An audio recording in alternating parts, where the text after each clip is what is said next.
Now in our 25th year, a quarter of a century of service to the worldwide amateur radio community, we are This Week in Amateur Radio, your all-amateur radio and technology news magazine and bulletin service of the air. This is edition number 1324, with a release and air date of Saturday, July 13, 2024. Please take the program to your air following the upcoming cue tone.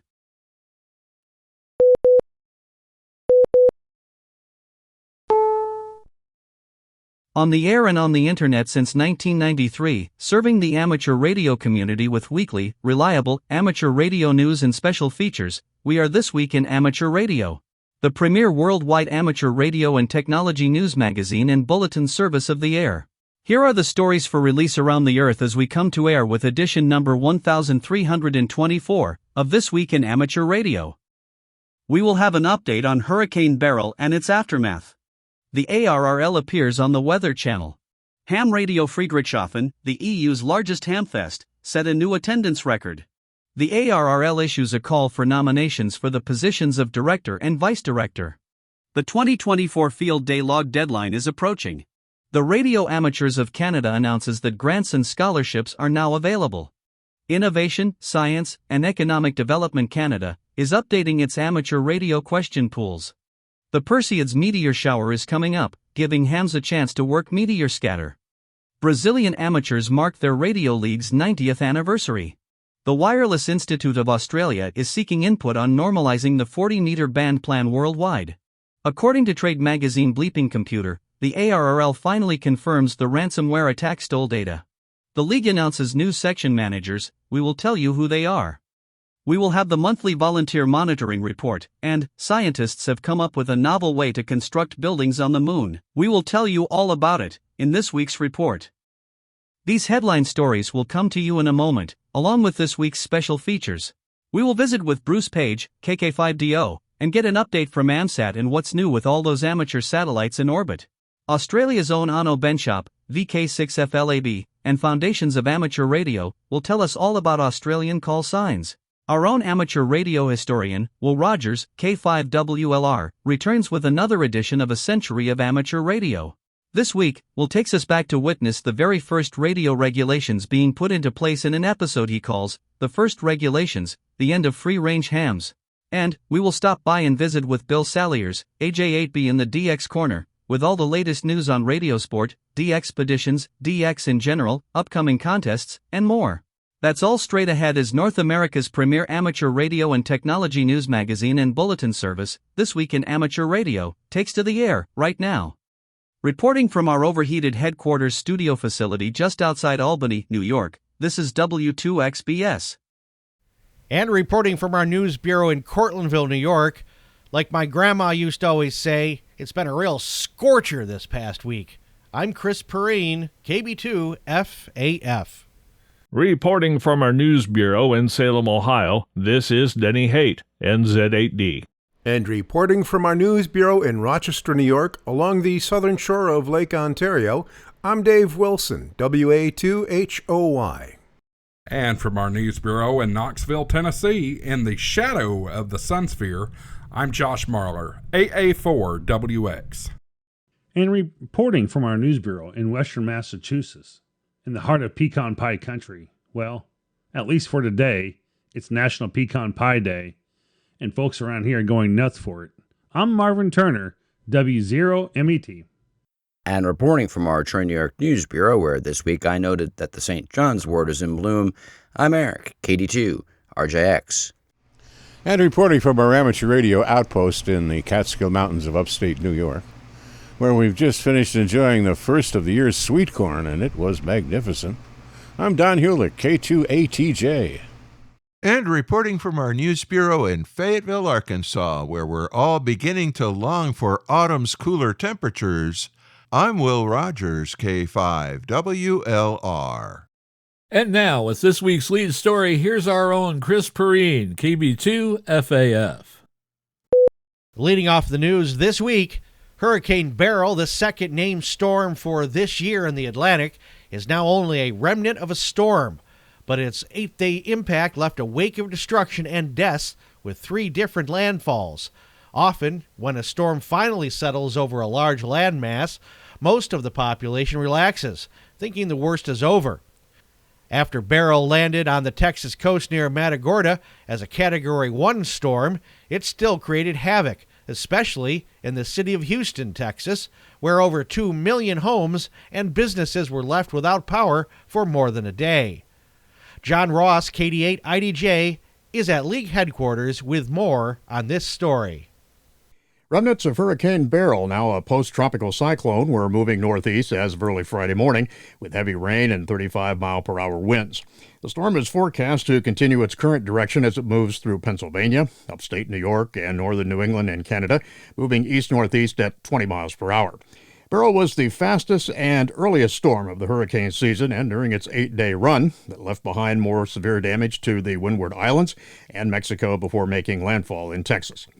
Over 7,000 residents in New York, Michigan, Pennsylvania, and New England are without power. Houston is in recovery mode after the core of the hurricane passed very close to the downtown area on Wednesday, with wind gusts of over 80 miles per hour that caused massive power outages. In fact, 1.3 million customers in Texas are still facing power outages. Amateur radio has been active since the early formation of the hurricane. The Hurricane WatchNet concluded operations for Tropical Cyclone Beryl on Monday, July 8, 2024 at 12 p.m. Eastern Daylight Time. Net manager Bobby Graves, KB5HAV, said, "Solar activity was not kind to us over the past few days. Propagation on both 20 and 40 meters was horrible and iffy at times, but our dedicated team of operators banded closely together to get the job done." The VOIP Hurricane Net also secured operation on Monday, July 8th at 11 a.m. Eastern Daylight Time as Beryl weakened to a tropical storm. The VOIP Net fielded dozens of reports from online weather stations reporting wind gusts between 50 and 98 miles per hour, with winds above 74 miles per hour being hurricane-force wind gust criteria. The VOIP Hurricane Net also relayed reports of storm damage via social media and public safety radio feeds during the 9-hour net activation from 2 to 11 a.m. Eastern Daylight Time. I'm John Ross, KD8IDJ. We greatly appreciate the daily users and various nets who use 14.325 MHz and 7.268 MHz for allowing us a clear frequency. It certainly makes our job easier, and I know those in affected areas appreciate it as well, added Graves. Rob Maceda, KD1CY, Director of Operations for the VOIP Hurricane Net, reported, "We wish to extend a special thank you to the South Coast Reflector and amateur radio operator N6KNE for allowing a connection into our net where close to 10 amateur radio operators checked in and provided storm reports that were sent to WX4NHC, adding, "We would love to see more of this cooperation in the future with other parts of coastal areas threatened by hurricanes." WX4NHC is the amateur station at the National Hurricane Center. Forecasters at the National Oceanic and Atmospheric Administration Climate Prediction Center predict above normal hurricane activity in the Atlantic Basin this year. NOAA's outlook for the 2024 Atlantic hurricane season, which spans from June 1st to November 30th, predicts an 85% chance of an above normal season, a 10% chance of a near normal season, and a 5% chance of a below normal season. ARRL, the National Association for Amateur Radio, joined the Weather Channel on Thursday, July 11th, 2024, for a live chat about the value of amateur radio during hurricane season and beyond. ARRL's Bob Inderbitzen, NQ1R, talked about how radio helps inform the warning process through surface observations relayed through the Hurricane WatchNet and other nets to WX4NHC, the amateur radio station at the National Hurricane Center. Viewers were told how local ARRL volunteers serve their local agencies through the Amateur Radio Emergency Service, and how they could get licensed through ARRL materials and become a part of the hobby. Now celebrating our 25th year keeping the amateur radio community around the world informed, you are listening to This Week in Amateur Radio, available worldwide as a podcast from our web at twiar.net.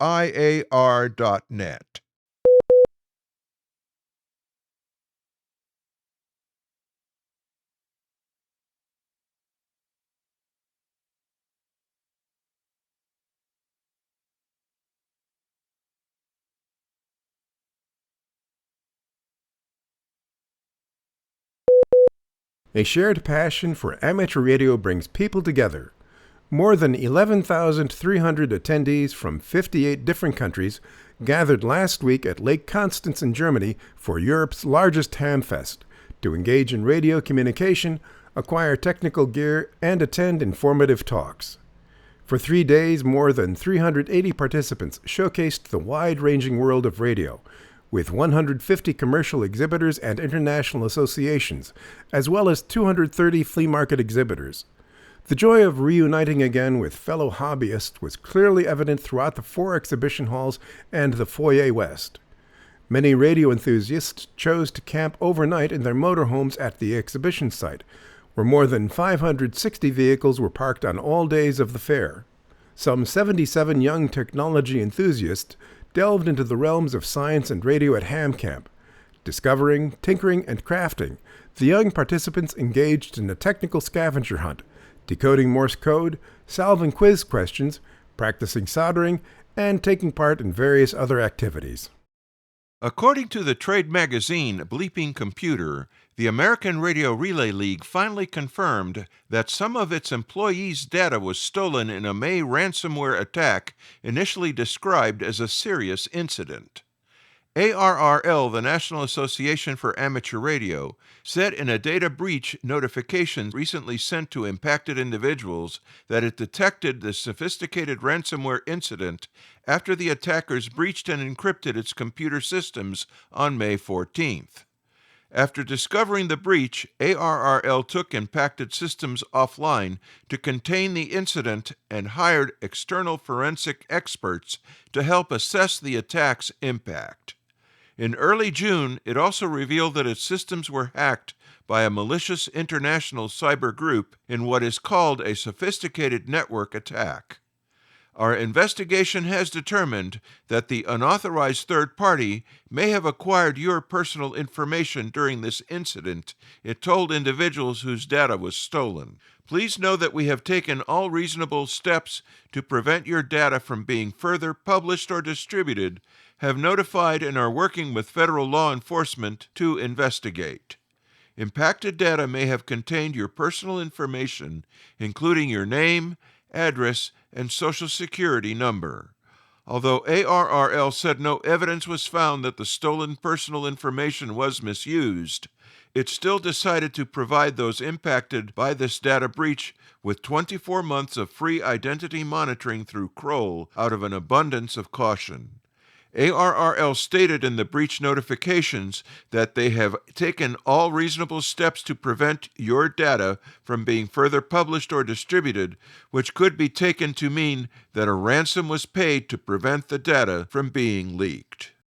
The Wireless Institute of Australia is requesting feedback from members and general amateur radio operators to move closer to a standardized 40-meter band plan across the globe.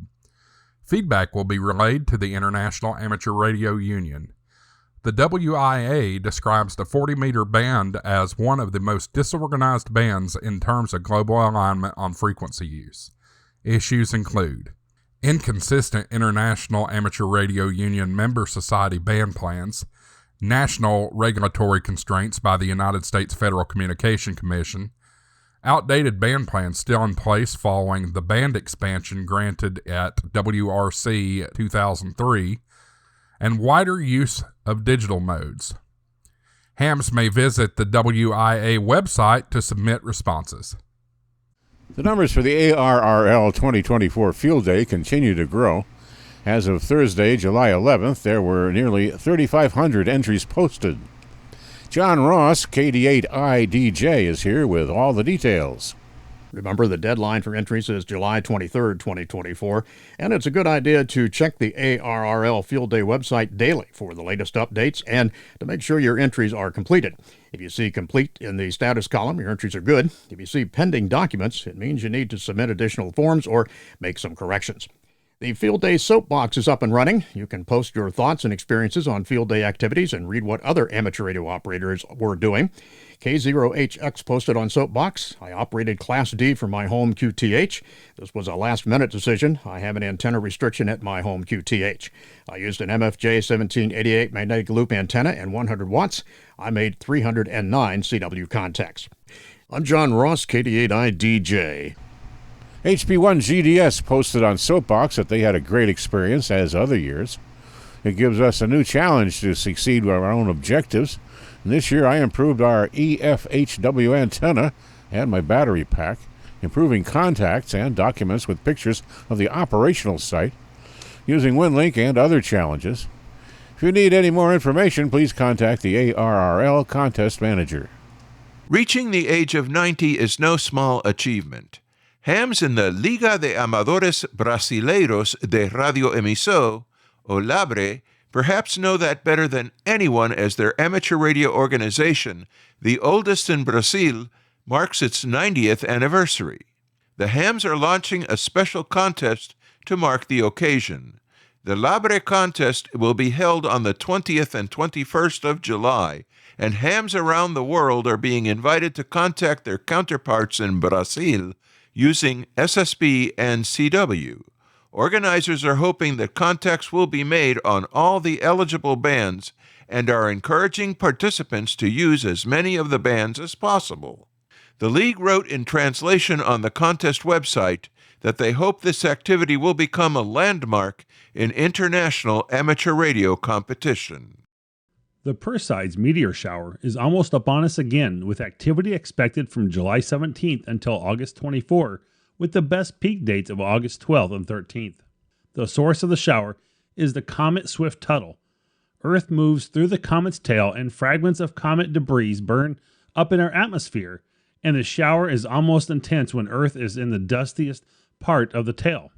For meteor scatter fans, this is without a doubt the most anticipated meteor shower of the year, with the VHF contacts up 2,000 kilometers away by using ionized trails caused by the fiery streaks to refract signals. For sky watchers, the best time to watch is during the hours before sunrise. At its peak, the Perseid meteor shower can be expected to produce a rate of around 100 meters per hour, but as an example, VK6 hams will likely see a handful of meteors per hour even at the shower's peak. This is because the meteor shower's radiant point is very low in the sky from there. We will have more on the Perseid meteor shower later in this week's news. Student-built satellites from Arizona and Maine were among those sent into space aboard a privately owned rocket recently in California.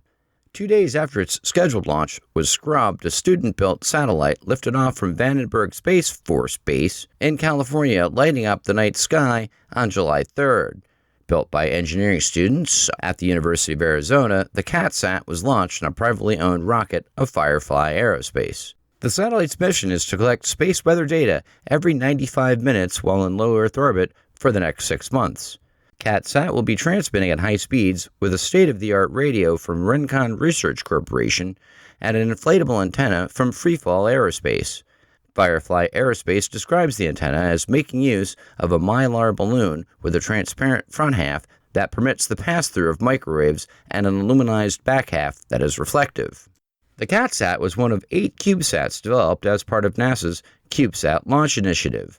The launch also carried the first CubeSat from the state of Maine into space. Known as MESAT-1, it was created with support from NASA's CubeSat launch initiative and the Maine Space Grant Consortium. It has 3 imaging experiments aboard designed by schools and a 2-way amateur radio transponder. You're listening to North America's premier amateur radio and technology news magazine of the air. We are This Week in Amateur Radio, distributed worldwide at twiar.net.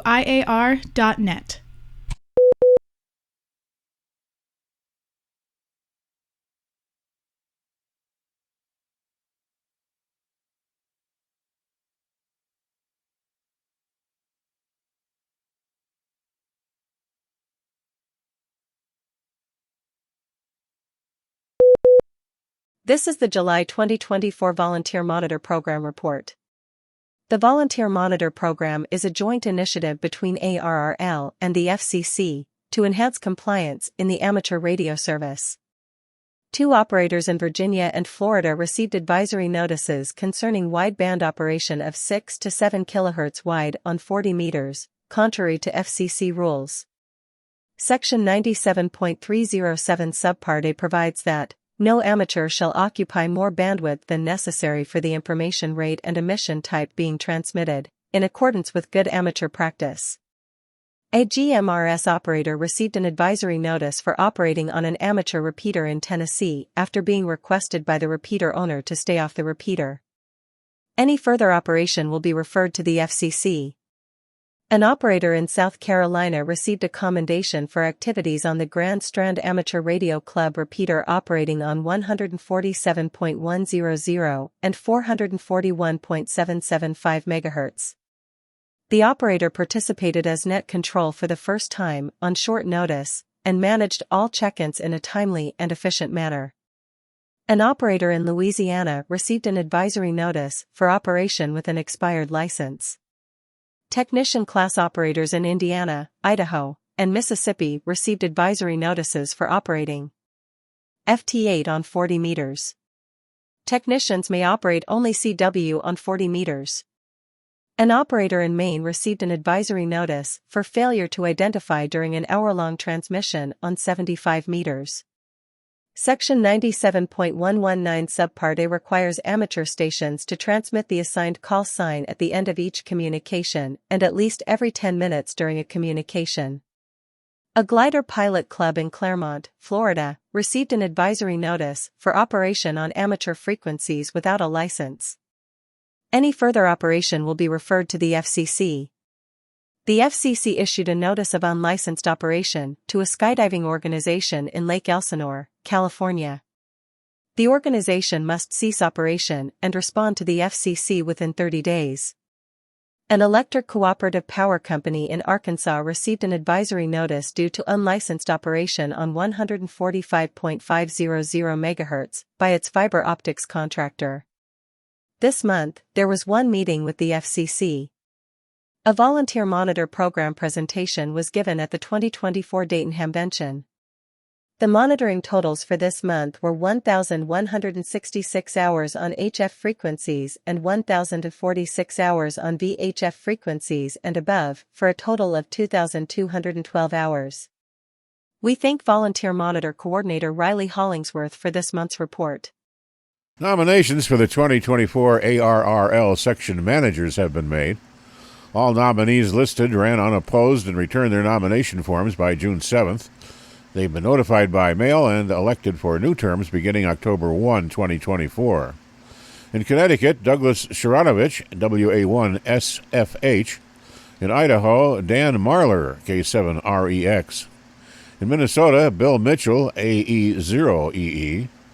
North Dakota, Ralph Fettig, N0RDF. In Ohio, it's Thomas Sly, WB8LCD. In Oklahoma, Mark Klein, N5HZR. In Puerto Rico, Carmen N. Green Rodriguez, KP4QVQ. In southern Florida, it's Barry Porter, KB1PA. In the Virgin Islands, Fred Kleber, K9VV. In western New York, Scott J. Bauer, W2LC. In South Carolina, Matthew Crook, W1MRC, is the new section manager as of July 1. The current section manager, John Gedron, NJ4Z, is moving out of the section. There are now two new section managers, both in the San Joaquin Valley and San Diego sections. In the San Joaquin Valley section, Stephen Hendricks, KK6JTB, is the new section manager as of April 24. Replacing outgoing section manager John Litz, NZ6Q. In the San Diego section, Bruce Krypton, AG6X, was appointed section manager on June 7th, replacing Dave Kaltenborn, N8KBC, who became a silent key in late May. The Radio Amateurs of Canada Foundation is now accepting scholastic grant applications from eligible amateurs for the 2024 through 2025 school year. The application deadline for all grants is October 31st. Through the RAC Foundation program, Radio Amateurs of Canada provides grants and scholarships to worthy community programs and to young Canadian amateurs who are studying at the post-secondary level. RAC undertook the RAC Foundation program in order to increase the relevance of our national organization at a local level, as well as to increase our relevance to youth. It is thanks to the continued generosity of amateurs and amateur radio clubs from all parts of Canada that we can support talented Canadian amateurs who will contribute to the amateur radio service for years to come. Radio Amateurs of Canada is able to provide grants and scholarships thanks to the RAC Foundation program. RAC operates the foundation in cooperation with the Community Foundation of Ottawa, which administers and invests the donated funds and disperses the earnings from those invested funds to grant applicants based upon direction from the RAC. Eligible candidates must be in full-time attendance at an educational institution such as a university or community college. Canadian radio amateurs must be a certified amateur at the time of the grant application, which includes scholastic grants, research grants, community grants, and emergency grants. Scholastic grants will have a maximum value of $1,000. Decisions on grant eligibility and size will be at the sole discretion of the RAC directors or their designees. RAC has set a minimum of $250 for a grant. Once again, all grant applications should be submitted to the RAC Foundation for processing and recommendation by October 31st. On July 5, 2024, Innovation Science and Economic Development Canada, or ISED, posted the following announcement. Working with the Radio Amateurs of Canada, Innovation Science and Economic Development Canada plans to update the basic amateur exam questions and answers in early 2025. An advanced copy, in PDF format, will be posted in the coming months on the ISED download page so that instructors and examiners can update the material before the transition. After this update, ISED will perform a similar review of the advanced amateur exam with new exams expected after 2025. As indicated in the announcement, this is the result of an RAC initiative which was presented to ISED in 2022 and over a year of hard work by the members of RAC's Examination Standards Committee. The final details of the update to the basic amateur exam are being worked out now. ISED must put the completed draft of the basic question bank through some internal processes before it can be published. ISED will publish the new basic question bank on its website several months before it is implemented to allow instructors, authors, and candidates the opportunity to adjust to the changes. The existing basic question bank will be used until the new bank is implemented sometime in 2025. RAC's Examination Standards Committee is now working on recommendations for updates to the advanced question bank. It is time for this week's edition of AMSAT Satellite Shorts from all over. First up this week comes word that Elon Musk's SpaceX has won a contract valued at up to $843 million to build a vehicle capable of safely deorbiting the International Space Station once the station is decommissioned in 2030. While many people have suggested raising the ISS's orbit and turning it into a museum, the amount of fuel needed to move the approximately 420-ton station to a high enough orbit to remain stable for long durations is prohibitive. Next up is the Russian Resurs P-1, an almost 6-ton defunct Earth observation satellite that stopped orbit maintenance in 2017 but continued operations until 2022, unexpectedly exploded last week into hundreds of fragments. Expected to re-enter later this year, Resurs P-1 was orbiting at 350 kilometers, close enough to the ISS's orbital altitude that the event forced ISS astronauts into shelter for an hour while debris was tracked. And finally this week, during a static fire test of the first stage of China's close-to-finished Tianlong-3 rocket, the hold-down hardware failed to do its singular job, hold down the rocket. Moments after ignition, the rocket shot 1.5 kilometers into the sky above the city of Guangxi, China. With no guidance system, gravity took over, resulting in a massive fireball and impact. Very fortunately, there were no casualties, as the rocket mostly went straight up and straight back down. Serving the amateur radio community for a quarter century, you are listening to This Week in Amateur Radio, heard around the world on the amateur bands and streaming on the Internet.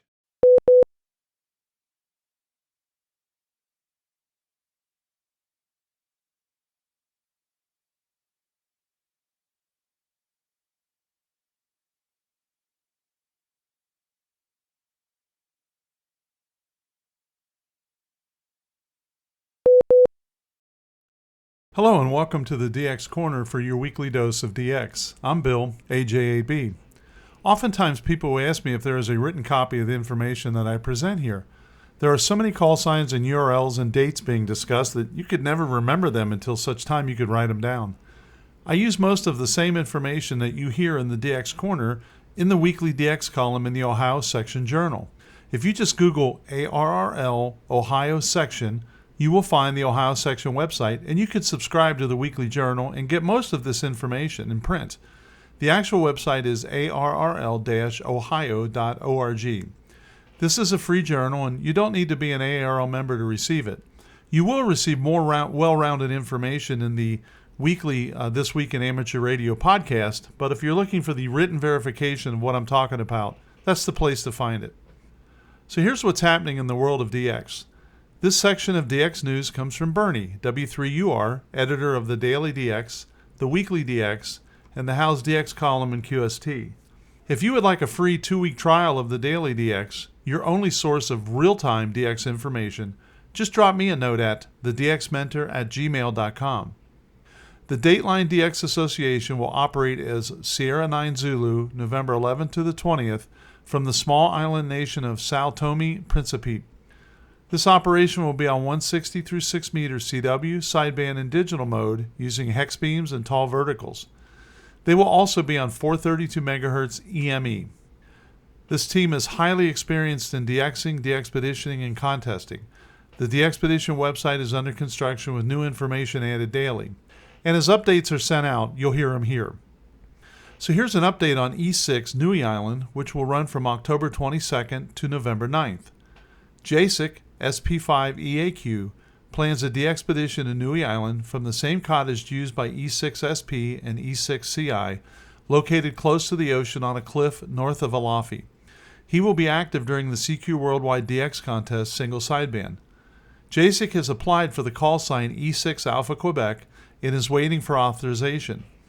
He will be running an Elecraft K3 and a 600-watt amplifier. He will be on 80 through 10 meter single sideband only, using a 7-band GP7 vertical and a delta loop or an L antenna for 80 meters. Once he knows that his call sign has been issued, he will launch a website. QSOs will be uploaded daily to Clublog. You can QSL via SP7, DQR, and LOTW a few weeks after the DXpedition. We have an announcement about Cocos Keeling Island.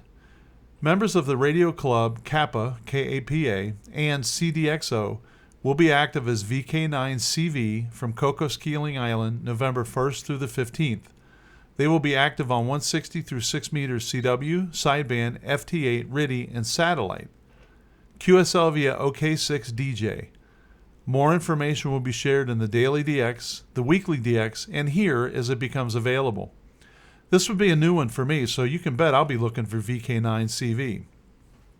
The CY9C St. Paul team is grateful to Flex Radio for the loan of 6 complete Flex Radio station setups, which include a Flex 6600 transceiver, a Maestro control head, and a Power Genius PGXL amplifier. A 7th Flex 6700 station will be used for VHF, UHF, EME, and satellite. Each station will have its own Honda EU2200i generator. There will be 3 operating teams whose schedule will slowly rotate through the gray line, so everyone experiences all the propagation. Half of the radios will be used for CW, sideband, and digital modes. At any given time, a minimum of 3 stations will be using the new Super Fox FT8 mode. All antennas will be monobanders with the exception of 12 and 17 meters, which will use a duo-band beam with a diplexer. Each antenna will have a high-power bandpass filter as well. The first shipment of equipment will arrive in Dingwall, Nova Scotia in 3 weeks, and the team will assemble in Dingwall on August 24th. Radio operations will start August 26th, weather permitting, and end on September 5th, again, weather permitting. 2 helicopters will transport all gear and operators to and from the island, making this the most expensive St. Paul Island operation ever. Visit the CY9C website and follow CY9C on Facebook. W7BRS Jeff expects to be QRV on Lord Howe Island by now, and they will stay there until August 2nd, operating as VK2/W7BRS. He says, quote, "I'm looking forward to hearing the signals pour in when I drop a CQ," end quote. Jeff maintains a blog and will post updates there. QSL via M0URX OQRS. Personally, I last worked Lord Howe in 2014 after hearing someone tuning up on 15 meters and asking if the frequency is in use, or QRL in CW. I answered him and I got Lord Howe in the log, and that at the time was an all-time new one for me. Planning is well underway for the XT2MD DXpedition by the Mediterraneo DX Club, scheduled for October 31st to November 11th to Burkina Faso. The only goal, as always, is maximum fun, reports team leader Aunt I8K8C. The team is seeking input as to bands and modes needed. Complete their survey, and you can do that by going to the XT2MD website. Survey results will help the team focus their efforts and try to make everyone happy. F4BKV Vincent plans to be back in Laos for several weeks and QRV as XW4KV again. He will be traveling with friends, so his operation may be limited. He plans to get on the QO100 satellite. After Laos, Vincent will be in Cambodia, where he plans to visit the Ministry of Telecommunications in hopes of being allowed to operate. He says it's very unlikely, but he may be able to lay the groundwork for future visits. Let's hope so. So here's an update from Lance, W7GJ, regarding Zulu Delta 9, Tristan da Cunha. Quote, "Hello 6-meter DXers. I finally received an email this morning that my August berth from Cape Town to Tristan da Cunha has been assigned to an electrician that they need to service the electrical system on the island. I have requested to be put on a waiting list for a berth on the MV Lance, departing Cape Town on September 18th, and then a berth on the MFV Edinburgh to leave the island on October 27th. Of course, the possibility exists that I will be bumped for a third time if there are higher priority passengers needing that berth. All of my equipment is checked, packed, and sitting here ready to go with me on the next DXpedition. I just need a confirmation of passage. In the meantime, I am also investigating the possibility of activating another rare DXCC for the first time on 6-meter EME in case the ZD9 trip is canceled again. I was hoping that ZD8 could be a backup location, but research has shown that there currently is no place to operate, and only friends and relatives of those already living on the island are issued visas to enter ZD8. I'm still investigating the possibility of H40 and D6, but neither of those DXCC entities currently have good lines of communications, so it's taking longer to move forward on those. In the meantime, I'm keeping my fingers crossed for ZD9. Thanks for your patience and understanding, and I will provide updates as soon as more information is available.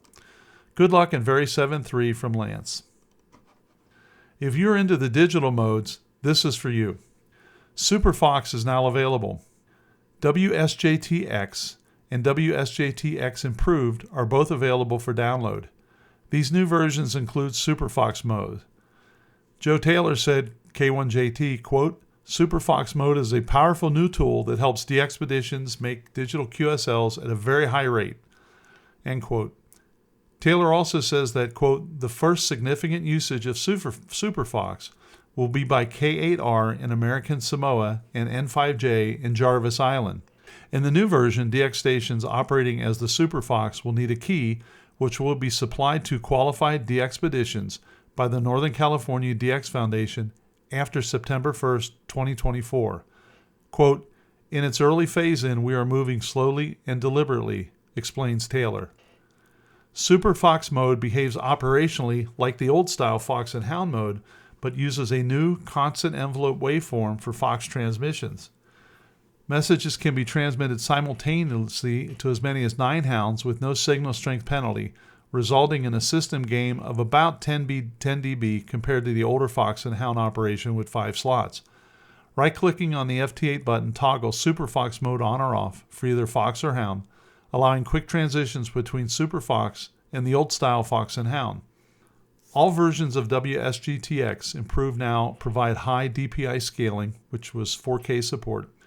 This function is enabled by default but can now be switched off via the checkbox at Settings/Advanced. This high DPI scaling feature usually results in a better and proportionally correct display of the control elements on high-resolution monitors. However, this applies primarily to Microsoft Windows. The code should theoretically also work on Linux, but this depends on the distribution. Mac OS offers its own 4K support out of the box. K8R made its first Super Fox QSO with W7YED on July 9th on 15 meters. The remote operator was Don Greenbaum, N1DG. Further details on Super Fox mode can be found in the Super Fox User's Guide and on the Jarvis Island 2024 DXpedition homepage. A video there is also available.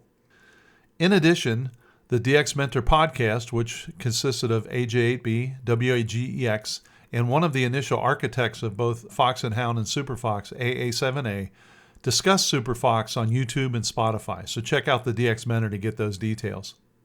So from our contest section, I know that the ARL context sheet is read elsewhere in the podcast, and the contests that I mention are sometimes redundant.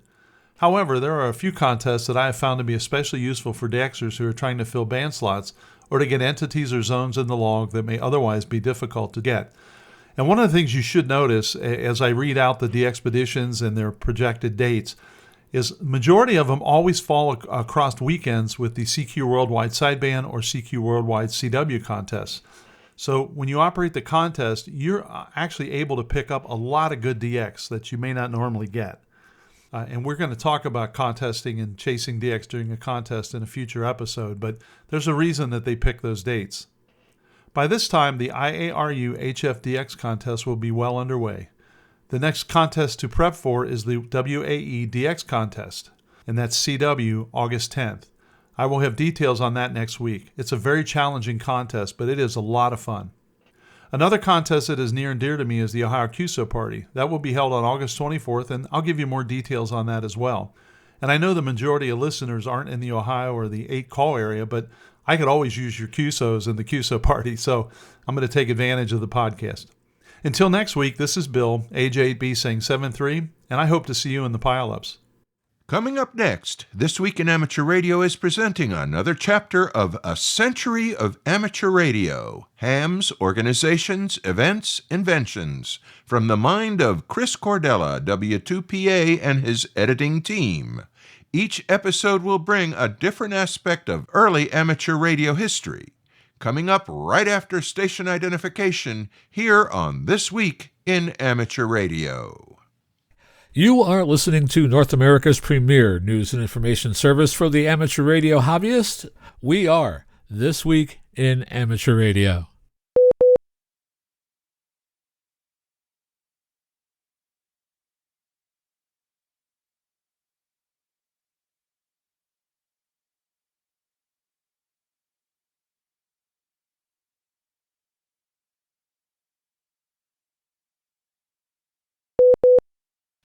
Welcome to our new segment here on This Week in Amateur Radio titled Ham Radio History, A Century of Amateur Radio, Hams, Organizations, Events, Inventions. I'm Will Rogers, K5WLR. Chris Cadella, W2PA, has an excellent website with the same title. We want to thank him for permitting us to use his work here in these programs. So enjoy this, the second of many chapters of ham radio history. The Squeak Box, Kids with Keys. Among preteens, mostly boys, took to ham radio. At its simplest form, radio was affordable. Boys could buy or make parts to build simple receivers and even low-power spark transmitters. Typically, a kid would hook together a crystal receiver using a metallic mineral such as galena, scraps of used wire, and a set of headphones, perhaps the most expensive component. This basic receiver was not much more than a rock, some wire, and a telephone receiver. But it was magic. A radio receiver that required no battery, no AC power, no power at all except for the energy of the received radio signals themselves. Transmitting was only a little more complicated. An old automobile spark coil, dry cell battery, fixed spark gap, and key constituted a simple spark transmitter, albeit a broad, noisy, untuned one. With a setup like this, a kid could communicate with his friends over several city blocks. As this became wildly popular, it was also the bane of the serious urban ham trying to work long distances. A kid using a squeak box, as the simple spark coil transmitter was called, could easily cover up weak signals coming from the next call district or further away. Even today, many hams have experienced the situation when straining to hear a weak CW signal from far away, a relatively strong station begins transmitting just as the weak, distant one is about to send a call sign or signal report or other piece of information crucial to making a complete contact. Imagine doing this with a broad bandwidth receiver and coarse tuning or none at all. Marconi's experiments with wireless ignited the imagination of a particular 11-year-old boy in Mount Vernon, New York, like nothing else ever had. The morning papers on 14 December 1901 reported the latest thrill. A transmitter in Cornwall, England had just been heard in Newfoundland by the great man himself using a wire suspending from a kite. For young Irving Vermilye and thousands of his contemporaries, however, transmitting signals across ever greater distances was not what grabbed them. Although exciting, it took engineering skill and financial backing to build powerful transmitters. But even a kid from Mount Vernon could receive radio signals with some wire and a few relatively inexpensive parts.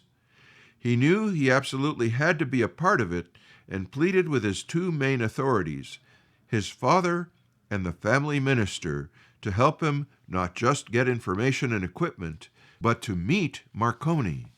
Reverend C.H. Tyndall, pastor of the Mount Vernon Reformed Church, was not a typical clergyman. Drawn to wireless himself, he had closely followed Marconi's work and often talked about it to his congregation. This was unusual enough to warrant column space in the New York Times, which announced his sermon, Wireless Telegraphy and Its Spiritual Similitudes, to be delivered on 19 May, complete with a live demonstration. When interviewed, however, Reverend Tyndall said he saw nothing remarkable about the event at all, despite the press interest. A few months later, Tyndall had not only met Marconi, he had been given a code key, a coherer, and plans and documents on how to use them, all of which he shared with the boy from his congregation. Backed with some cash from Dad, Irving bought 150 feet of wire from J.H. Bunnell in New York City. A long-established source of telegraphy equipment, Bunnell probably had seen few, if any, customers show up looking for wireless supplies at this point. Using a crude, uninsulated multi-wire antenna on a wooden frame and following Marconi's instructions, Irving assembled a receiving station. Excited and overconfident, he invited all his neighbors in to witness his reception of Marconi's signals. Without tuning ability, a technology yet to be widely adopted, adjusting the length of the antenna wire was the only way to select a wavelength. Most large transmitters at this time operated at wavelengths in the neighborhood of 10,000 meters, a frequency of 30,000 cycles per second as expressed at that time, and in units of hertz many years later. Since his antenna was only 12 feet long, he heard nothing. His embarrassing failure was quite public. Over the course of several hours of silence, his audience went from commenting how wonderful it was and what a bright boy Irving is to, I don't believe there is any such thing as wireless telegraphy. Undeterred, Vermilye and a group of friends hooked up a private telegraph line between their houses, powered by batteries in his basement, and used this system to converse in code and hone their skills. As they built their network, they reached a point with 36 stations in the loop where the batteries were just not sufficient to power it all. To satisfy the new demand, he secretly tapped into the power mains atop a telephone pole, hiding the connection from everyone, including most of his telegraph group, which included his cousin, the city electrician. 2 years later, with a proper, much longer antenna and some new equipment supplied once again by his minister, Vermilye began to hear signals from the Marconi stations and some ships. But having never learned and used Continental Morse in his local group, he could not understand what they were sending. In 1904, there were as yet only a few amateurs, if any, transmitting signals. As the years went by one, new acquaintances began to show up on the air, each using a two-letter identifier called a sign. Irving's was VN, probably short for Van, his nickname. A friendly competition with another enthusiast, George Cannon, located a few blocks away in Mount Vernon, escalated in stages until both of them are operating 5 kW spark stations. VN's setup consisted of a Clapp Eastman transformer pulling 53 amps from the 110-volt power line and a home-built rotary spark gap driven by a 250-volt DC motor, which, he claimed, he just hurried along a bit by putting 550 volts on it, which somehow or another mysteriously leaked off a trolley wire into my radio shack. The two amateurs started a war of sorts with the operators at the Brooklyn Naval Yard using sign PT and the United Wireless commercial station sign NY in New York, vying for time on the airwaves.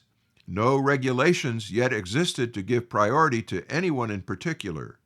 Hughes, the operator at United Wireless, while annoyed, was also impressed with the teenager's skill and eventually offered him a job as a ship's wireless operator, at least in part to silence his 5 kW spark. Vermilya eagerly accepted the offer, the beginning of a long career as both amateur and professional. This progression, driven by undamped enthusiasm, would become a pattern often repeated. Oh, and by the way, the opening statement that among preteens, mostly boys, took to radio, some notable exceptions to come later, and demand for wireless supplies would all change over the next decade or so, and Bunnell would become a major advertiser in QST.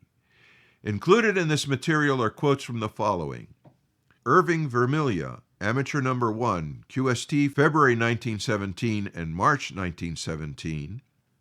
Talk on Wireless Telegraphy, The New York Times, May 19, 1901. And Irving Vermilya, The BD Mystery, Radio Communications by the Amateurs, QST, April 1921.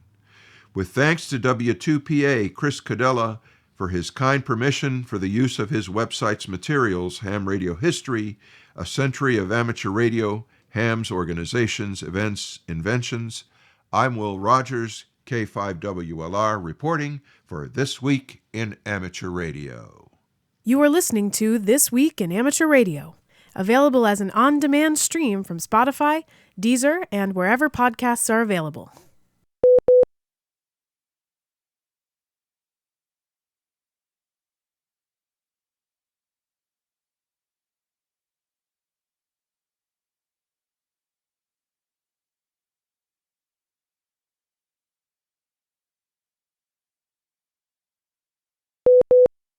It is time for this week's propagation forecast report, brought to us each week by Tad Cook, K7RA in Seattle, Washington. This week, Tad reports that new sunspot groups, 9 in all, emerged on every day of this reporting week, July 4th through the 10th. One sunspot appeared on July 4th, another on July 5th, two more on July 6th, another each on July 7th and July 8th, two more on July 9th and another on July 10th. On July 11th, two more sunspot groups emerged, and the total sunspot area expanded by 13%. Despite the appearance of so many new sunspots, average daily sunspot number declined from 181.6 to 129, compared to the previous week. Average daily solar flux barely moved, changing from 175 to 176.6. So looking ahead at the predicted solar flux for the near term, it will be 205 on July 13th, 210 on July 14th and 15th, and 205 on July 16th through the 18th. The predicted planetary A index for the near term will be 8, 15, 18, 12, and 8 on July 12th through the 16th, then hold steady at 5 from July 17th through the 20th. Bruce Page, KK5DO, is here now with this week's AMSAT report. Bruce? Thanks, John. For those that are getting into operating the satellites and you are looking for something to control your Doppler and your rotors, there are many options out there. There are several window programs that will move your rotor as well as adjust for Doppler on your radio. The radios need to have some type of interface such as CIV, which is the ICOM IC17, or a USB port. There's a program available that runs on Macs. There are options available that are smart interfaces, They connect directly to your radio and your rotor and are controllable using a web browser on your phone or computer. Once set up, they do not need the phone or computer to continue operating.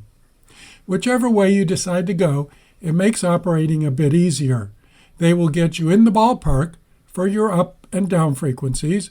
You then tweak the frequency until you hear yourself perfectly, and they do the rest of the work for that pass. As with any other program, there's a learning curve. After you use them for a few passes, it will become very easy and quite quick to get on frequency and start making contacts. This is Bruce Page, KK5DO. Back to you, John. And thanks, Bruce, for that report. In Radio Sport this week, several great contests for you. On July 12th, the weekly RTTY test, that's digital. July 13th through the 14th, the IARU HF World Championship, CW and phone. Also on July 13th and 14th, the SKCC Weekend Sprintathon, that's CW. July 14th, the QRP ARCI Summer Homebrew Sprint, CW there. And on July 15th, Four States QRP Group Second Sunday Sprint, CW and phone. And on July 15th, it's the RSGB FT4 contest, FT4. Upcoming section, state, and division conventions on July 12th through the 13th. HamCon Zion sponsoring the ARRL Rocky Mountain Division Convention. That's in St. George, Utah. July 13th, the SVARC Summer Ham Fest sponsoring the ARRL North Dakota Section Convention in Minot, North Dakota. July 20th, the SEARC Tailgate Ham Fest sponsoring the ARRL South Dakota State Convention in Sioux Falls, South Dakota. And on July 27th, the ARR West Virginia State Convention. That's in Sutton, West Virginia. At Ham Radio 2024, the International Amateur Radio Exhibition, last week in Friedrichshafen, Germany, the Software Defined Radio Academy celebrated its 10-year anniversary.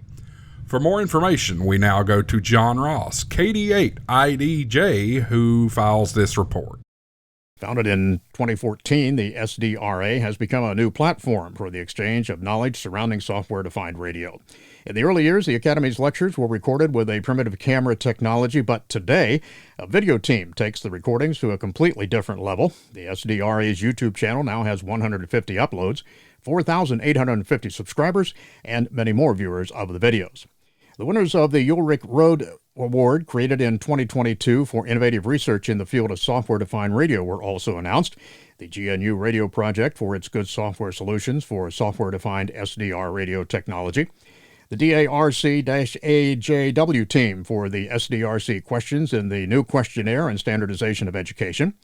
Rob Robinette, AI6VN, and Paul Elliott, WE6CXC, for their fundamental work and influence on scientific research in other areas.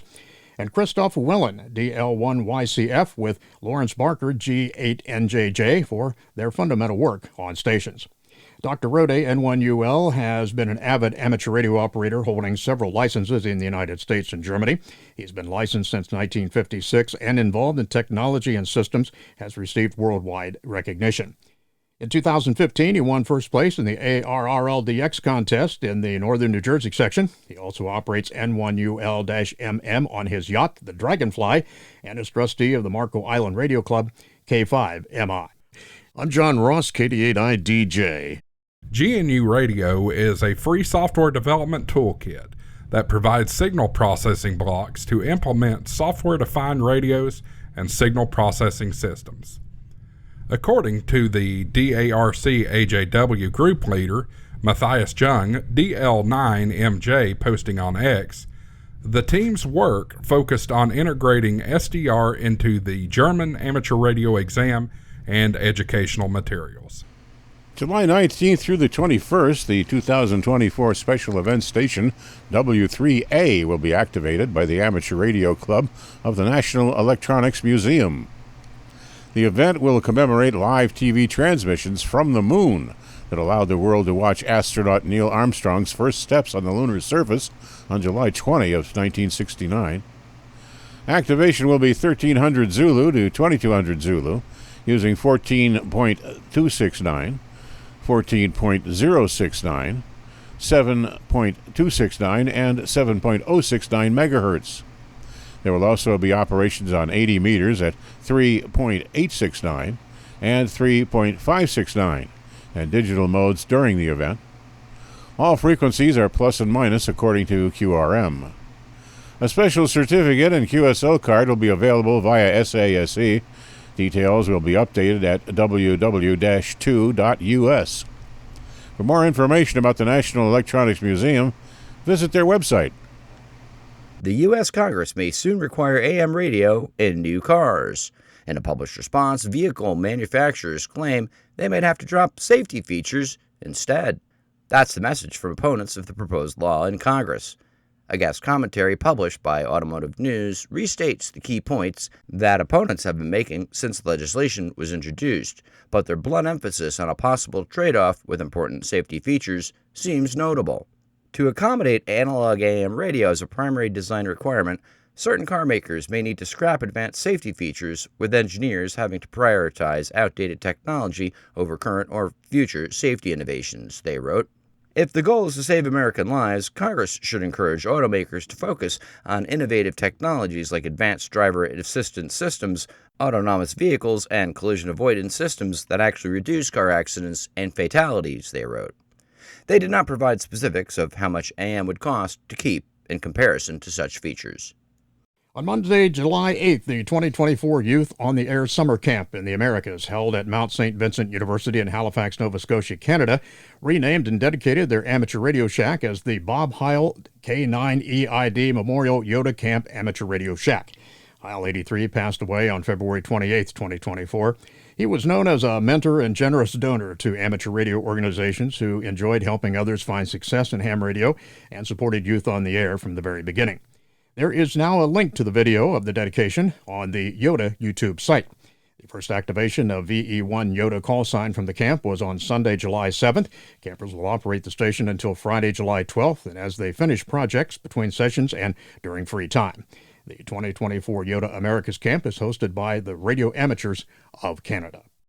Proud to be among the very first podcasts on the Internet, you are listening to the weekly amateur radio news and bulletin service, This Week in Amateur Radio.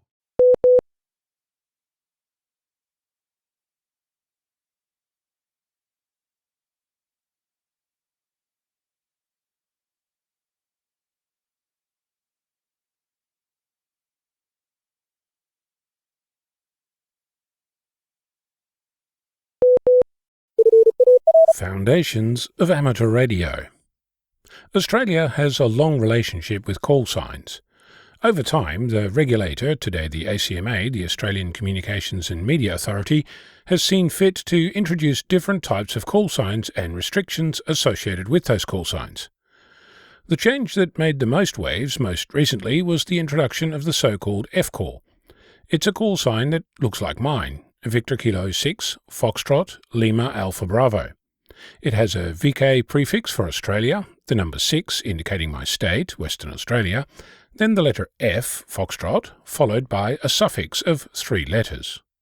This type of call sign was introduced in 2005. To this day, there are plenty of amateurs on air who don't believe that this is a real call sign, to the point where some refuse to make contact, or worse, make inflammatory statements about getting a real call sign. And that's just the letters, let alone those who think that the call sign denotes a lack of skill or knowledge, demanding that the amateur upgrade their license to a real one. At the time of introduction, the apparent intent was to indicate that the holder was licensed as a foundation or beginner. In 2020, this was changed, and existing F-call holders were able to apply for a new call sign if they desired.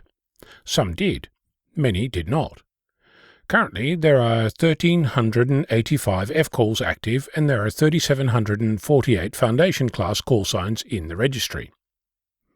After this change, you might think that all call signs in Australia are now either 2 or 3-letter suffixes, as in Victor Kilo 6 Alpha Alpha or Victor Kilo 6 Alpha Alpha Alpha.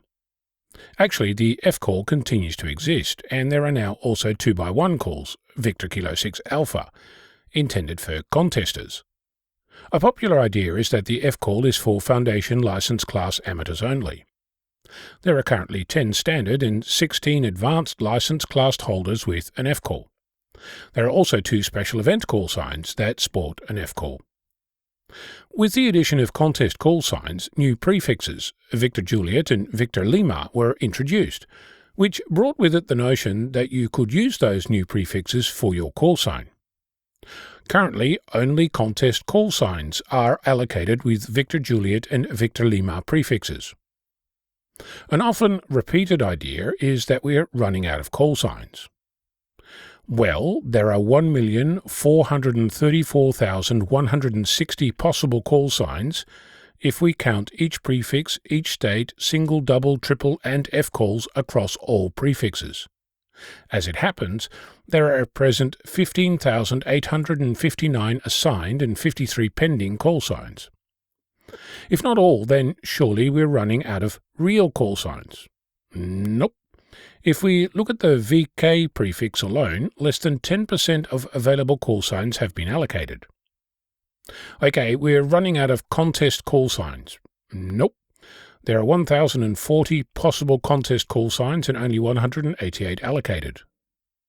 Another popular notion is that we've run out of two-letter call signs, that is, the suffix has only 2 letters. Again, no.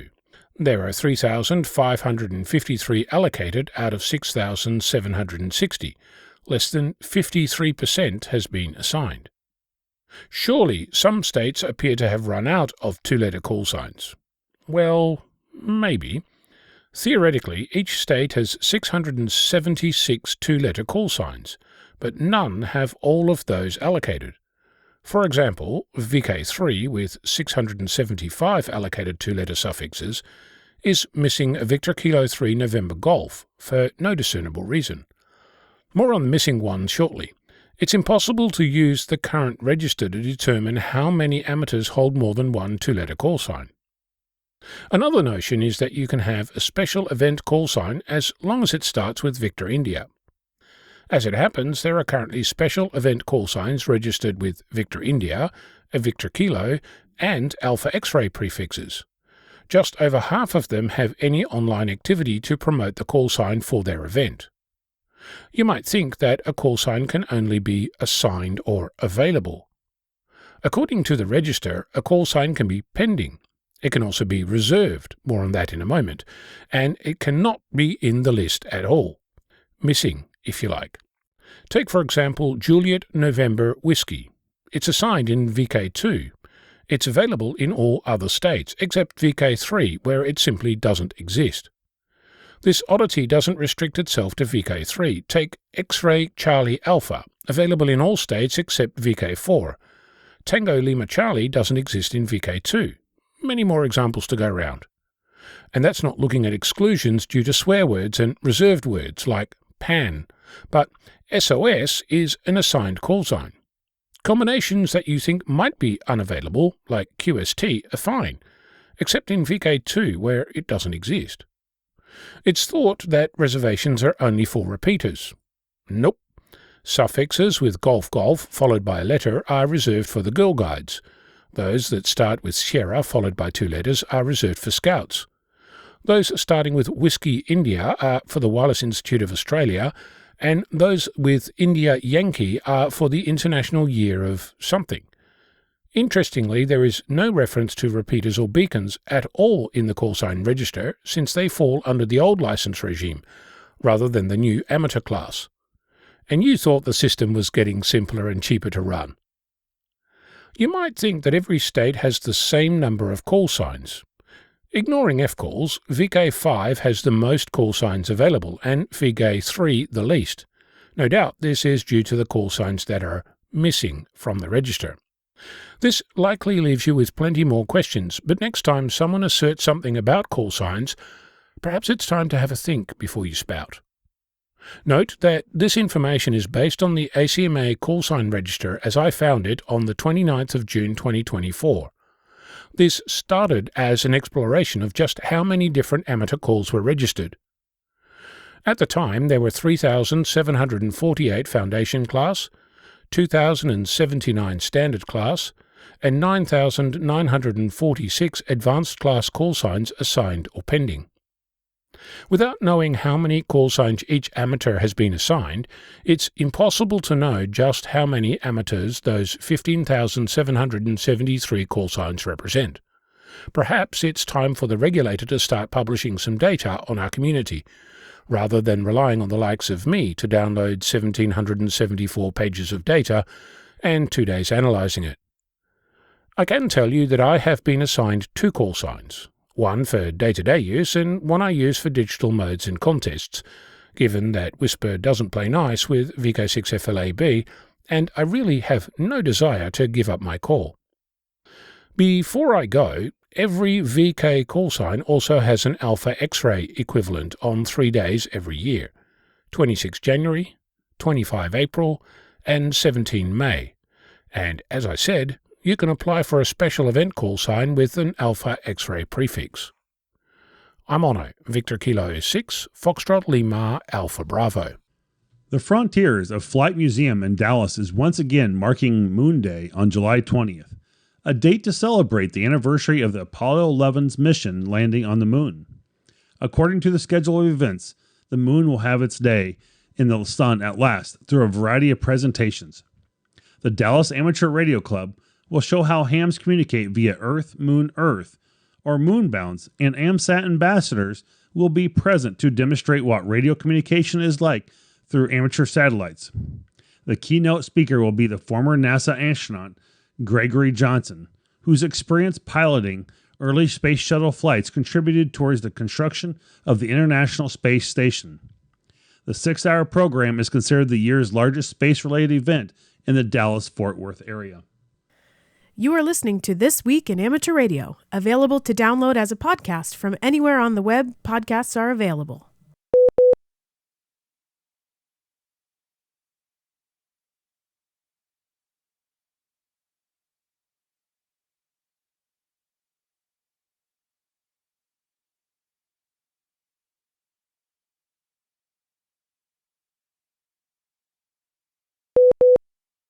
Full ARRL members in the Central, Hudson, New England, Northwestern, and Roanoke divisions have the opportunity to choose a director and vice director to represent you for a 3-year term beginning January 1, 2025. ARRL is governed by its board of directors. A voting director is chosen by ballot by the full licensed ARRL members in each of its 15 divisions. Vice directors who serve in the absence of the director at a board meeting and succeed to the position of director should a vacancy occur are chosen at the same time. Elections are held in 5 divisions per year. It takes only 10 full members in a division to nominate a candidate for either office. Here are the qualifications. The eligibility of nominees for the positions of ARRL director and vice director will be reviewed by the Ethics and Elections Committee, composed of 3 directors not subject to election this year. They are Mickey Baker, N4MB, Jeff Ryan, K0RM, and Scott Yonley, N8SY. A nominee must be at least 21 years old and must have been licensed and a full member of the ARRL for a continuous term of at least 4 years immediately preceding nomination. Each nominee must provide information concerning their employment, ownership, investment interests, and other financial arrangements to ensure compliance with the Conflict of Interest policy available at www.arrl.org/general-information. The qualifications for director and vice director are identical. All the powers of the director are transferred to the vice director in the event of the director's resignation, recall, removal outside the division, inability to serve, or death. Here is the nomination procedure. Step 1. Obtain official nominating petition forms. Starting July 1st, any full member residing in a division where there is an election may request an official nominating petition package in writing, either by letter or via email, to execadmin, that's one word, execadmin, at ARRL.org. The request must reach the ARRL Secretary no later than noon Eastern Daylight Time on Friday, August 9th, 2024. If you are seriously considering running or nominating someone to run, please don't wait until the last minute to request the forms. The deadline for submitting a completed petition form is just 1 week later. Step 2. Complete the questionnaire and obtain signatures. Only the official form may be used. The candidate must complete page 1, providing the information required to determine eligibility, certifying its accuracy, and agreeing to assume the office if elected.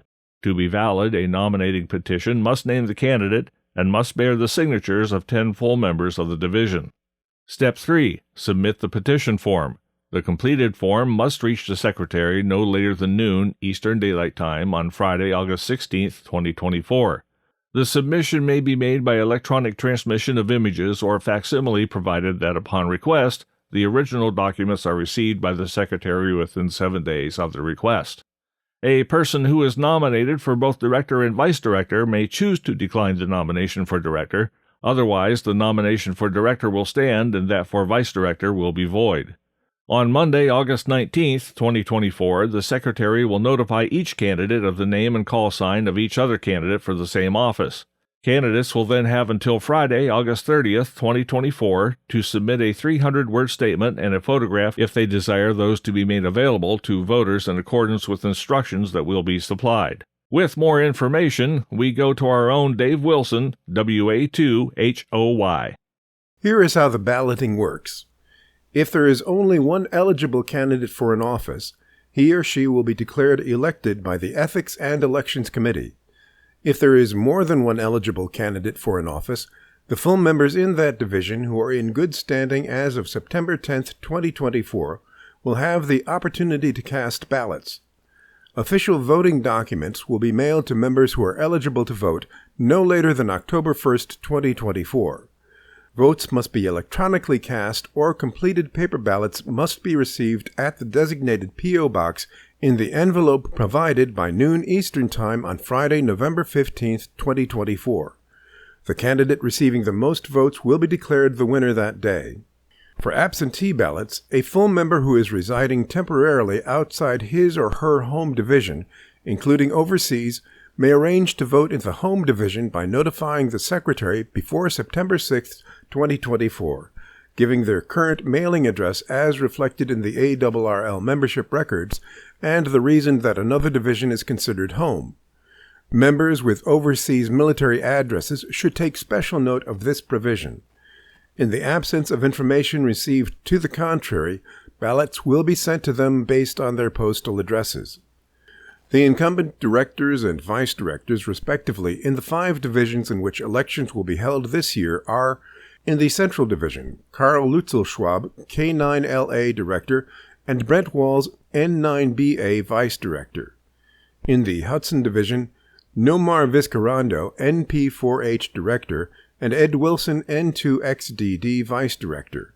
In the New England Division, Fred Kemmerer, AB10C Director, and Phil Temples, K9HI Vice Director. In the Northwestern Division, Mark J. Tharp, KB7HDX Director, and Michael Sturba, KG7HQ Vice Director. In the Roanoke Division, Jim Boehner, N2ZZ Director, and Bill Marine, N2COP Vice Director. And finally, for the Board of Directors, David A. Minster, NA2AA, Secretary and Chief Executive Officer. If you spend a bit of time on 6 meters or even 2 meters, the next few weeks should bring you the promise of meteor scatter propagation, courtesy of some meteor showers, specifically from the comet Swift-Tuttle. They're called the Perseids meteor showers. This year, they're dusting the sky with tiny particles, ionizing the E layer of the ionosphere, starting in mid-July. That means sometime between July 17th and the 24th of August, you may reap the benefits of meteor scatter. Many hams consider this the biggest moment of the year for meteor scatter, bringing the possibility of VHF contacts that can extend as far as 2,000 kilometers, or not quite, 1,250 miles, for those setting the alarm clock to rise before dawn. The peak dates for these contacts will come on August 12th and 13th. According to the website space.com, this phenomenon, enjoyed by so many amateur radio operators, is the legacy of the comet Swift-Tuttle, which has not been close to Earth since 1992. Our planet, however, passes through the debris of the comet left behind, and the result are these lively meteor showers. Although there are lots of fans of astrophotography who enjoy capturing brilliant images, amateurs hope, of course, that all the debris may help us to work some interesting DX. As the Bengali government struggles with a reported regional rise in violence by youth mobs against other young people, A group of ham radio operators was able to intercede in what local media described as one such case. On July 4th, the website for the Statesman newspaper said a young man was accosted by a group of youths in front of the Indian Institute of Technology in Karajapur. As the assailants set upon him, accusing him of having stolen a mobile phone, two members of the West Bengal Radio Club were passing by. The two club members, who are shortwave listeners studying for their ham license, sent other club members photographs of the assailants and their victim via mobile phones. The club secretary, Ambarish Nag Bijwaj, VU2JFA, said the photos were distributed to radio operators throughout the region using the WhatsApp mobile phone application. The young victim was soon identified by his brother in another town. He said his brother was suffering from psychological difficulties and had disappeared from home a few days earlier. Police were called to the scene and rescued the young man. According to news reports, police determined that he had stolen nothing and could be returned to his family the next day. Now celebrating our 25th year keeping the amateur radio community around the world informed, you are listening to This Week in Amateur Radio, available worldwide as a podcast from our web at twiar.net.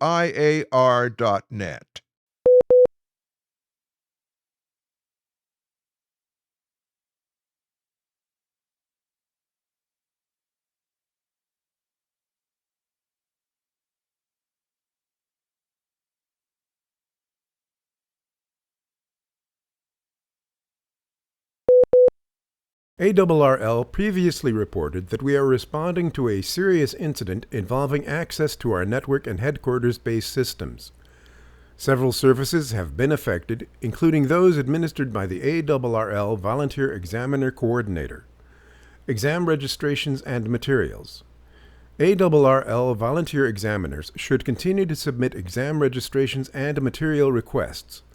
While we are unable to post new or revised exam session dates and details to the website, we can ship out exam materials. Please remember that most exam materials are available on our website. Processing applications to the FCC. We are processing amateur radio license applications to the FCC. This includes applications for new and upgrade licenses, individual applications, and club license applications. The VEC exam session upload webpage was not affected by the incident. The VE Session Counts webpage data entry programming has been unavailable since May 12th. It will be updated with new data as soon as we are able. VE accreditations, international radio permits, and license class certificates. We are currently unable to create international amateur radio permits, license class certificates, and volunteer examiner badges, certificates, and stickers. New ARRL VE applications and renewals are unable to be processed at this time. 2024 through 2028 Extra Class Exam Booklets. A previous version of this story indicated that the ARRL VEC will supply its officially appointed field-stocked VE team leaders with the new Extra Class Exam booklet designs around mid-June. Due to ARRL's recent system disruption, that date is now to be determined. Supplies will be sent as soon as possible. VE teams may contact the ARRL VEC to receive instructions on how to print new extra exams in the interim. The newly revised pool must be used for extra class license exams starting July 1st, 2024. Exam designs based off the previous pool are no longer valid. The outdated versions of the extra exams should be destroyed or thrown away to avoid a mix-up at the testing session. ARRL Youth Licensing Grant Program and FCC Application Fee Reimbursement Information. ARRL is continuing to accept reimbursement forms to cover the one-time $35 application fee for new license candidates younger than 18 years of age for tests administered under the auspices of the ARRL VEC. Reimbursement checks may take longer than normal to be processed at this time. We appreciate your patience as ARRL continues to work on restoring access to affected systems and services. The Firefly Alpha 43 mission, nicknamed Noise of Summer, launched successfully at 0404 UTC on July 4th and deployed 8 new cube satellites to low Earth orbit. 5 of these CubeSats carry amateur radio equipment. The CubeSats were placed into a sun-synchronous Earth orbit, meaning that all locations on Earth will see high-elevation passes roughly between 8 and 10 a.m. and between 8 and 10 p.m. local time daily, with lower elevation passes earlier and later. Among the newly deployed satellites, the one of greatest interest to the amateur radio community is MESAT-1. Built by the University of Maine in cooperation with AMSAT, this satellite carries a 30 kHz wide V/U transponder plus a 1K2 BPSK telemetry downlink. Telemetry downlink is 435.800 MHz with transponder downlink 435.810 to 435.840 MHz, and transponder uplink 145.910 to 145.940 MHz. Amateurs are encouraged to use AMSAT's Fox-to-LEM software to collect telemetry. MESAT-1 involves 3 missions designed by high school students in Maine. The science payloads are climate-focused and include albedo, imager, and HAB. These will identify urban heat islands, determine concentration of phytoplankton in water bodies, and help predict harmful algae blooms. 4 multispectral cameras on board will relay the data down to the University of Maine's ground station for further processing. Amateurs are encouraged to use AMSAT's Fox-to-LEM software to collect telemetry and assist in these science projects.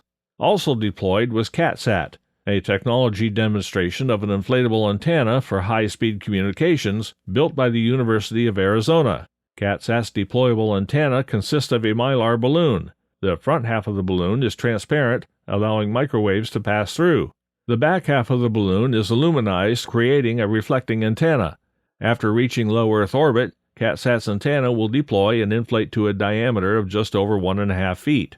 CatSat's demonstration will be able to transmit high-definition Earth photos to 10 GHz X-band ground stations at up to 50 megabits per second. In addition to images, data about the structure of the Earth's ionosphere will be gathered by listening in to thousands of beacons from ground-based ham radio stations. CatSat will relay WSPR and FT8 signals from HF. Downlinks are on 437.185 MHz and 10470.00 MHz. Other satellites with International Amateur Radio Union coordinated amateur frequency downlinks include Serenity, which uses a 4K8 FM with AX25 downlink on 437.100 MHz. Serenity was built by Teachers in Space Incorporated, a nonprofit educational organization in North America that stimulates student interest in science, technology, engineering, and mathematics. They provide teachers with real space science experiences, spaceflight opportunities, and industry connections. CubeSat-1 revives small satellite research at the University of Kansas and starts a new CubeSat program that will offer space access to student research. The main payload on CubeSat-1 is the primary cosmic ray detector, which will use a new method to measure the energy and species of primary cosmic rays hitting the Earth. The secondary payload is the high-altitude calibration, which builds on decades of research surrounding very high-frequency signals generated by cosmic ray interactions with the atmosphere. UHF downlink using 9K6 GMSK. It will have a downlink on 437.085 MHz. SOC-I, or Satellite for Optimal Control and Imaging, is a technology demonstration mission of attitude control technology and a camera that serves as an instrument to demonstrate SOC-I's pointing abilities. Developed at the University of Washington, SOC-I has a UHF downlink using 4K8 GMSK, downlink 437.125 MHz. A volunteer-run museum that has been devoted to the history of radio and communications since its earliest days in 1990 is facing a new challenge. This time, however, the Vintage Radio and Communications Museum of Connecticut isn't trying to acquire anything for its exhibits or to preserve any particular old-timey communications equipment in its collection. The museum is facing a bill of more than $28,000. As one of 5 property owners affected by the installation of a sewer line along the road where its building is in Windsor, Connecticut. Director John Ellsworth writes on the museum's website, "As an all-volunteer-run museum, we do not have those funds on hand, nor did we expect this expense to occur so quickly. The project is taking place over the summer. The museum has begun seeking donations from its friends and supporters. The club's collection of vintage radio, TV, and computer technology includes its own amateur radio club, W1 VCM. The station is there to educate the public about ham radio and serve as an active exhibit for club members and guests who are licensed radio operators. The club's page on QRZ.com and the museum's website at vrcmct.org has more details. Some sad news to report this week. Longtime amateur radio operator Oscar Norris, W4OXH, died on July 8, 2024. John Ross, KD8IDJ, is here with the details. A silent key to report this week. Longtime amateur radio operator Oscar Norris, W4OXH, died on July 8, 2024. He was 106 years old and only 3 months from his 107th birthday. Norris's nephew, Mac Johnson, W4ZFD, said that just 2 weeks before he passed away, though bedridden, he was still on the air using a small amplifier and earphones to help him hear. In an earlier interview with the ARRL letter, Norris said he lost his sight when he was 24 years old in 1942, and it was his blindness that ultimately led him to amateur radio. He earned his license in 1949 and was on the air for 75 years. Norris was a member of the Gaston County Amateur Radio Society in North Carolina, an ARRL-affiliated club since 1979. Members there often referred to Norris as the oldest amateur radio operator in the state. Over the years, he learned to communicate using digital mobile radio, DMR, using a handheld radio. I'm John Ross, KD8IDJ. You can read more about Oscar Norris, W4OXH, on his Facebook page. A celebration of life with a live stream is planned later in July. We pause for stations along the network to identify. We are This Week in Amateur Radio, available as a stream to your favorite digital device on Spotify, TuneIn.com, Overcast, iHeartMedia, and wherever you download your podcasts.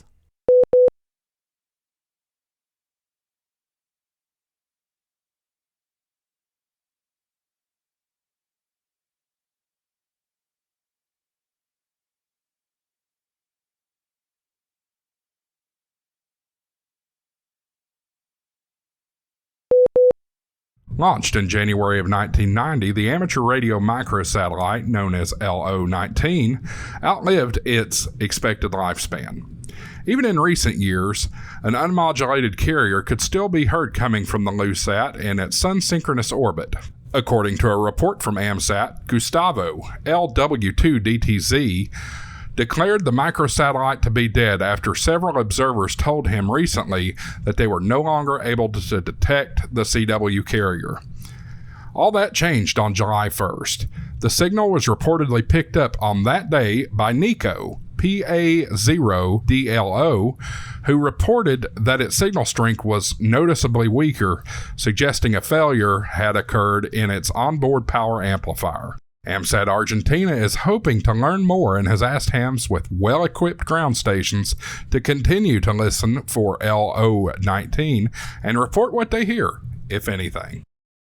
And finally this week, there have been many proposals for building structures on the moon out of lunar regolith, but there's an idea sure to resonate with creators, mechanical tinkerers, model builders, and the kid inside us all. What about using actual Lego bricks? Researchers ground up a 4.5 billion-year-old meteorite and used the dust to 3D print Lego-style space bricks. They actually click together like the plastic variety, with so far only one downside. They only come in one color, that's gray. Creating building materials on the moon or Mars from the material on hand means construction materials don't have to be transported from Earth. This would be a huge savings in launch costs because less weight would have to be boosted from Earth. A group of scientists from the European Space Agency were inspired by Lego bricks and with the advances in 3D printing had the idea to print space bricks and test how they would work for construction. The only problem was that except for the moon rocks brought back by Apollo astronauts, which are highly guarded for scientific study only, there's not any lunar regolith available on Earth to experiment with. But meteorite dust is a close cousin to the lunar regolith. The ESA team was able to get a meteorite that was discovered in northwest Africa in 2000 and is about 4.5 billion years old. It is made of metal grains and chondrules similar to moon dust. They mix the meteorite dust with some other things like a polymer called polylactide and regular simulant and 3D printed bricks that mimic and behave just like Lego bricks. While they aren't smooth like regular Lego bricks, ESA said the space bricks gave ESA space engineers the flexibility to build and test a variety of structures using this new material. It's no secret that real-world scientists and engineers sometimes try out ideas with Lego bricks, said Emmett Fletcher, head of ESA's Branding and Partnership Office. ESA's space bricks are a great way to inspire young people and show them how to play, and that the power of the imagination can have an important role in space science too. Nobody has built a structure on the moon, so it was great to have the flexibility to try out all kinds of designs and building techniques with our space bricks, said ESA Science Officer Aidan Cowley. It was both fun and useful. Hopefully, the lunar Legos will inspire both children and adults about space and to encourage them to build their own Lego moon bases. This Week in Amateur Radio is holding open auditions for news anchors for the weekly national worldwide amateur radio news service. If you have a good radio voice and can reliably read provided news copy, we are looking for you. This, of course, is an all-volunteer position. An amateur radio license is not required. You must have a high-quality microphone, headset mics are not used, and be familiar with audio editing software to record and edit your finished news stories before uploading. If you would like to try out for a weekly or bi-weekly anchor position with North America's premier amateur radio news on air and podcast, please send an email to our producer, George, W2XBS. You can include a sample MP3 of yourself reading news copy sent as an attachment to W2XBS77@gmail.com. That's whiskey, the number 2, X-ray Bravo Sierra 77@gmail.com. Be sure and use Anchor Audition in the subject line. Please include your phone number and a good window of time for a callback to discuss your submission and our operating logistics to see if This Week in Amateur Radio is a good fit for you. We hope to hear from you soon. This Week in Amateur Radio is heard on nets and repeater systems all around the U.S. and around the world on great operations like WA0RCR from the center of the U.S., Wentzville, Missouri, where This Week in Amateur Radio is proud to be part of the legendary Gateway 160-meter net report each weekend.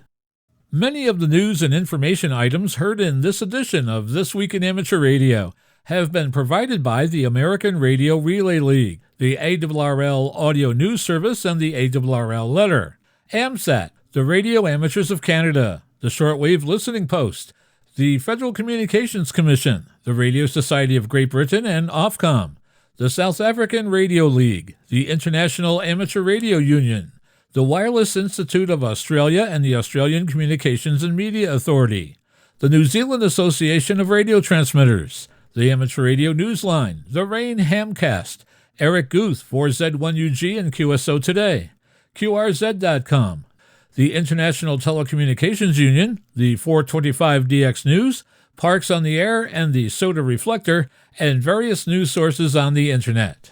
With special thanks to all our weekly news sources and to you, our listeners, that wraps up this edition of This Week in Amateur Radio. If you'd like to write to us, you can find everything you need, including archive editions of the news service, at our website at twiar.net. And now, for all of us at This Week in Amateur Radio headquarters and our news team around the world, this is Chris Perrine, KB2FAF, wishing you a 73.